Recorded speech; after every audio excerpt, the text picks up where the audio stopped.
नमस्कार। आज हम इन्वेस्टमेंट मैनेजमेंट के ऑपरेशनल साइड की गहराइयों में उतरेंगे। ये उन लोगों के लिए खास है जो NISM investment adviser level 1 exam की तैयारी कर रहे हैं। हाँ, बिल्कुल। हमारे पास जो जानकारी है उसके आधार पर हम इन्वेस्टर टाइप्स, KYC, पैन की ज़रूरत, demat process, power of attorney, इन सब पर बात करेंगे। NRIs के लिए investing, folio maintenance, payment methods और हाँ, स्टॉक एक्सचेंज के जरिए म्यूचुअल फंड्स में निवेश जैसे कई इंपॉर्टेंट ऑपरेशनल पॉइंट्स को समझने की कोशिश करेंगे। चलो शुरू करते हैं। बिल्कुल। एक इन्वेस्टमेंट एडवाइजर के लिए इन प्रोसेसेस को समझना बहुत ज़रूरी है ताकि वो इन्वेस्टर्स को सही तरह से गाइड कर सके। तो सबसे पहले कौन इन्वेस्ट कर सकता है? ऑब्वियसली इंडिविजुअल्स हैं, जैसे रेजिडेंट्स, HUFs, गार्डियंस के जरिए माइनर्स भी। हाँ, NRIs और फॉरेन पोर्टफोलियो इन्वेस्टर्स, FPIs भी हैं। राइट। और इंस्टीट्यूशनल इन्वेस्टर्स भी होते हैं, बैंक्स, कंपनीज, फंड हाउसेस, और अब तो सेबी ने वो एक्रेडिटेड इन्वेस्टर्स का कॉन्सेप्ट भी लाया है। अच्छा। और इन्वेस्टिंग शुरू करने से पहले वो जो क्लाइंट ऑनबोर्डिंग होता है ना, उसमें कुछ बेसिक रिक्वायरमेंट्स पूरी करनी होती है। सबसे जरूरी है KYC कंप्लायंट होना। ओके, तो ये पैन और KYC क्या है, जरा इसे समझते हैं। पैन मतलब परमानेंट अकाउंट नंबर, है ना? हाँ, पैन ये तो मतलब लगभग हर फाइनेंशियल ट्रांजैक्शन के लिए चाहिए ही। मैंडेटरी है। हाँ, मोस्टली मैंडेटरी है। इनकम टैक्स डिपार्टमेंट इशू करता है। कुछ छोटे एक्सेप्शंस हैं, जैसे म्यूचुअल फंड्स में माइक्रो इन्वेस्टमेंट्स, वो जो 50,000 तक सालाना होता है प्रति फंड हाउस। अच्छा, हाँ। या फिर basic savings bank deposit account, शायद वहां छूट मिल जाए, पर जनरली तो चाहिए ही। और KYC, ये हाँ। नो योर कस्टमर, इसका क्या पर्पस है? देखिए, KYC PMLA एक्ट 2002 के तहत आता है। बेसिकली मनी लॉन्ड्रिंग रोकने के लिए अनिवार्य है ये। ओके। इससे इन्वेस्टर की आइडेंटिटी और एड्रेस वेरीफाई होता है। पासपोर्ट, आधार, वोटर ID जैसे प्रूफ्स लगते हैं। अब तो खैर eKYC, वीडियो IPV और डिजी लॉकर से प्रोसेस काफी डिजिटल हो गया है। हाँ, सुना है। और ये KRA, CKYCR जैसी एजेंसीज है जो इसे स्ट्रीमलाइन करती हैं, मतलब प्रोसेस आसान बनाती हैं। आजकल सब शेयर्स इलेक्ट्रॉनिक फॉर्म में होते हैं, राइट? ये डीमैट प्रोसेस क्या है? सुना तो बहुत है इसके बारे में। एग्जैक्टली। डीमटेरियलाइजेशन का मतलब ही यही है, फिजिकल सिक्योरिटीज को इलेक्ट्रॉनिक फॉर्म में कन्वर्ट करना। कैसे होता है ये? ये डिपॉजिटरी के जरिए होता है, जैसे NSDL या CDSL है ना, वो इन्हें इलेक्ट्रॉनिकली होल्ड करते हैं। इससे ट्रेडिंग काफी आसान और सिक्योर हो जाती है, कागज संभालने का झंझट खत्म। और अगर किसी को वापस फिजिकल सर्टिफिकेट चाहिए हो तो कभी जरूरत पड़ जाए? हाँ, वो भी पॉसिबल है। उसे रीमटेरियलाइजेशन कहते हैं, मतलब इलेक्ट्रॉनिक से वापस फिजिकल फॉर्म में। और हर सिक्योरिटी का अपना यूनिक ISIN होता है, इंटरनेशनल सिक्योरिटीज आइडेंटिफिकेशन नंबर। अच्छा, व्हाट इफ मान लीजिए कोई खुद अपने इन्वेस्टमेंट्स मैनेज नहीं कर सकता, जैसे कोई बहुत बिजी है या शायद NRI है? उसके लिए पावर ऑफ अटॉर्नी है। ये एक यूजफुल टूल है। POA, ये क्या होता है?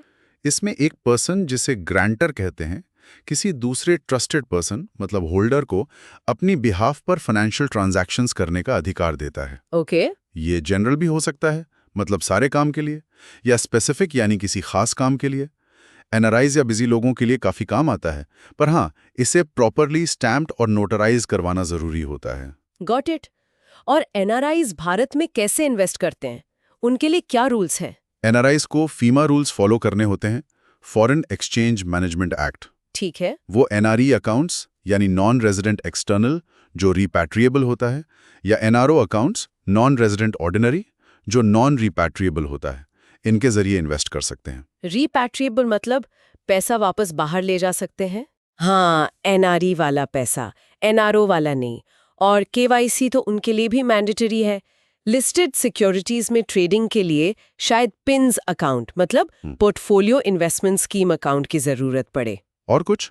हाँ, फैटका और CRS कंप्लायंस भी जरूरी है, मतलब foreign account tax compliance act और कॉमन रिपोर्टिंग स्टैंडर्ड्स।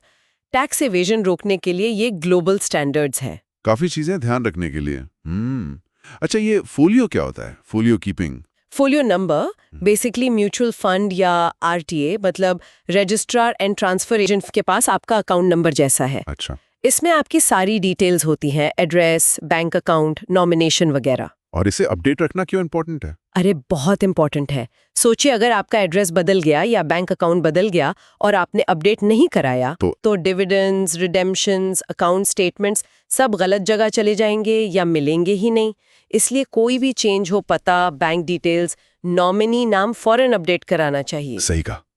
ओके, और अगर किसी का स्टेटस चेंज हो जाए, जैसे कोई माइनर है वो मेजर हो जाए या कोई एनआरआई वापस इंडिया सेटल हो जाए, तब क्या होता है? हाँ, ये भी जरूरी पॉइंट है। स्टेटस चेंज होने पर, जैसे रेजिडेंट से नॉन रेजिडेंट या नॉन रेजिडेंट से वापस रेजिडेंट या माइनर से मेजर, तो बैंक अकाउंट्स, डीमैट अकाउंट्स और केवाईसी रिकॉर्ड्स को अपडेट करवाना कंपलसरी है। जैसे माइनर के मेजर होने पर नया केवाईसी फॉर्म भरना होता है, सिग्नेचर अपडेट कराना होता है, उसके बाद वो गार्डियन के बिना खुद अकाउंट ऑपरेट कर सकता है। और एनआरआई के रेजिडेंट बनने पर? तो उसके एनआरए, एनआरओ अकाउंट्स को रेजिडेंट अकाउंट में कन्वर्ट कराना पड़ता है। डीमैट अकाउंट का स्टेटस भी बदलना होता है। रूल्स बदल जाते हैं ना। राइट। अब आते हैं पेमेंट्स पर।